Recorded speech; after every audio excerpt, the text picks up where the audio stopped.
La libération des prisonniers était réclamée par une bonne partie de la population, mais aussi par les leaders de l'opposition. En effet, lors de la réunion du Conseil des ministres du 7 février dernier, le chef de l'État, Macky Sall, a donné instruction à la garde des Sceaux, ministre de la Justice, de prendre des mesures visant à pacifier l'espace public, réaffirmant ainsi sa détermination à engager un processus pragmatique d'apaisement et de réconciliation. Une semaine après ces déclarations, le spectre de la détention s'est éloigné pour plusieurs individus arrêtés lors de manifestations pour des appels à l'insurrection ou des déclarations portant atteinte à la sûreté de l'État. Parmi ceux ayant bénéficié d'une liberté provisoire figurent, entre autres personnes, le maire des Parcelles Assainies, Djamy Sané, Toussaint Manga, adjoint de l'ex-parti Pastef, Fadilou Keïta, membre du dit parti et coordonnateur du Nemmekou Tour. Son camarade Dr Seydou Diallo, Pape Abdoulaye Touré, Abdou Karim Gueye, Khoum Khak, professeur Cheikh Oumar Diagne, le rappeur Mortal Gueye alias Nidof, ainsi que Aliou Sané, coordonnateur du mouvement Y'en a marre, et Yargassi,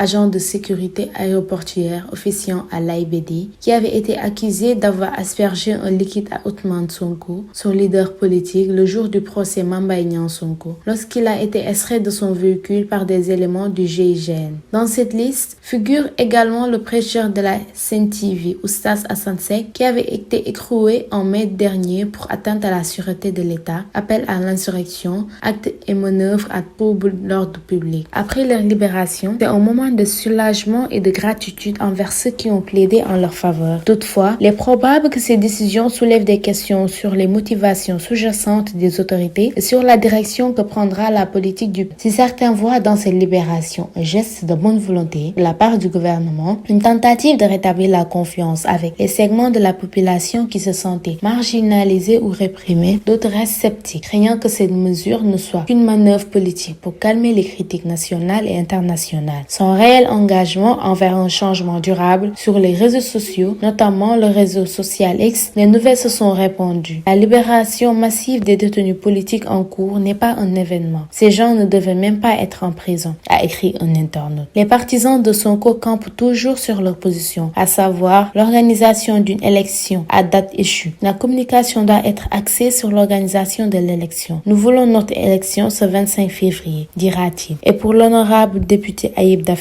le combat continue.